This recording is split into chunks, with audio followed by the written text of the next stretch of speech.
Hello guys, എന്തൊക്കെയുണ്ട് വിശേഷം? ഞാൻ കാനഡയിൽ വന്നതിന് ശേഷം ആദ്യമായിട്ടാണ് കേട്ടോ ദോശമാവ് ഇവിടെ അരയ്ക്കണത്. നേരത്തെ ഞാൻ എപ്പോഴും വിചാരിക്കുമായിരുന്നു മിക്സി ഒരെണ്ണം ഉണ്ടായിരുന്നെങ്കിൽ ദോശമാവ് അരയ്ക്കാമല്ലോ എന്ന്. അപ്പോൾ പിന്നെ മിക്സി കിട്ടി കഴിഞ്ഞാൽ ദോശമാവ് അരച്ചില്ലെങ്കിൽ ശരിയല്ലല്ലോ. അങ്ങനെ ഇന്ന് ദോശമാവ് അരച്ചു. ബാക്കി വന്ന ദോശമാവ് എടുത്ത് കുറച്ച് സൗന്ദര്യപ്പണികളും ചെയ്തു. അപ്പോഴും ഇത് എൻ്റെ ഇഡ്ഡലിയൊക്കെ റെഡി ആയിട്ടോ കണ്ടോ, നല്ല അടിപൊളിയായിട്ട് ഇഡ്ഡലി ആയിട്ടുണ്ട്. പിന്നെ ഞാൻ ഇന്നലെ രാത്രി തന്നെ സാമ്പാറും പിന്നെ കുറച്ച് ചട്നിയൊക്കെ റെഡിയാക്കി വെച്ചിട്ടുണ്ടായിരുന്നു. അതും കൊണ്ട് ഞാൻ ഇഡ്ഡലി കൊടുത്തു. എൻ്റെ ഫ്രണ്ടിന് രാവിലെ എണീച്ചപ്പോൾ ഇന്നലെ വിശക്കുണ്ടായിരുന്നു. അപ്പോൾ ആൾക്കും ഞാൻ കുറച്ച് ഇഡ്ഡലി കൊടുത്തായിരുന്നു. പിന്നെ ഞാൻ എൻ്റെ ബ്രേക്ക്ഫാസ്റ്റിന് വേണ്ടിയിട്ട് ഞാൻ മിൽക്ക് ഷേക്ക് ആണ് ഉണ്ടാക്കിയായിരുന്നത്. അപ്പോൾ അതിൽ നിന്ന് കുറച്ച് ആദംകുട്ടനും കുടിച്ചായിരുന്നു.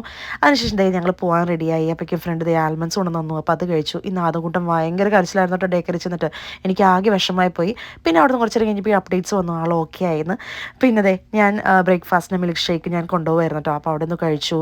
പിന്നെ ഫ്രണ്ട് കുറച്ച് മുന്തിരി തന്നു. അപ്പോൾ അതിൽ നിന്ന് ഞാൻ ഒരു മുന്തിരി കഴിച്ചു. പിന്നെ ഒരു ചോക്ലേറ്റ് പ്രസ്ലും കഴിച്ചു. ലഞ്ചിന് ഞാൻ ഇഡ്ഡലിയും സാമ്പാറും പിന്നെ ചട്നിയാട്ടോ കഴിച്ചത്. പിന്നെ ഈവനിങ്ങിൽ കുറച്ച് ബ്ലൂബെറിയും ഗ്രേപ്സും കഴിച്ചു. വൈകുന്നേരം അതുകൊണ്ട് പിക്കാൻ കൊണ്ടുപോയി പോയി. അതുകൊണ്ട് എന്നെ കണ്ടപ്പോഴേക്കും എന്ത് ഹാപ്പി ആയിട്ടാണ് വന്നതെന്നറിയാവോ. അതിനുശേഷം വീട്ടിൽ ചെന്നപ്പോഴേക്കും പിന്നെ ഞങ്ങൾക്ക് വേണ്ടി നിരന്തരം ചായയും സാൻഡ്വിച്ചൊക്കെ ഉണ്ടാക്കിയിരുന്നു. അപ്പോൾ ഞാൻ വർഷം കൂടി അതൊക്കെ കഴിച്ചു.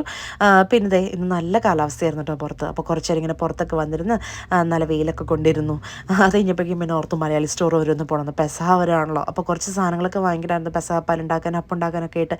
അപ്പോൾ അതൊക്കെ വാങ്ങിച്ച് തിരിച്ച് വന്നു. അപ്പോൾ മാങ്ങയും കിട്ടിയായിരുന്നു കേട്ടോ. അപ്പോൾ ഒരു 2 കഷ്ണം മാങ്ങ ഞാൻ കഴിച്ചു, ബാക്കി ഫ്രണ്ടിന് കൊടുത്തു. പിന്നെ ഞാൻ അതും കൊണ്ട് കുറച്ച് വാട്ടർമെലൻ കൊടുത്തായിരുന്നു. അപ്പോൾ അതിൽ നിന്ന് 2-3 കഷ്ണം ഞാനും കഴിച്ചായിരുന്നു. അത് കഴിഞ്ഞപ്പോഴേക്കും കുറച്ച് നേരം അതും കൊണ്ടിനോട് ഇങ്ങനെ ഇരുന്നു. അതൊക്കെ കഴിഞ്ഞപ്പോഴേക്കും പിന്നെ ഞാൻ ഓർത്തുന്ന കുറച്ച് നേരം കുറച്ച് വർക്കൗട്ട് ചെയ്യാമെന്ന്. അങ്ങനെ ആര്യയുടെ ഉള്ളുള്ളവരും എന്ന് പറഞ്ഞ പാട്ടുണ്ടല്ലോ, അതിന് കുറച്ച് നേരം സുംബൊക്കെ കളിച്ചു. അതൊക്കെ കഴിഞ്ഞ് പിന്നെ നേരെ കിടക്കാൻ പോകട്ടോ, കാരണം അതുകൊണ്ട് അപ്പോഴേക്കും ഉറക്കം വന്നു തുടങ്ങി. സോ ഇതൊക്കെയാണ് ഇന്നത്തെ വിശേഷം. നാളെ കാണാം. Till then bye.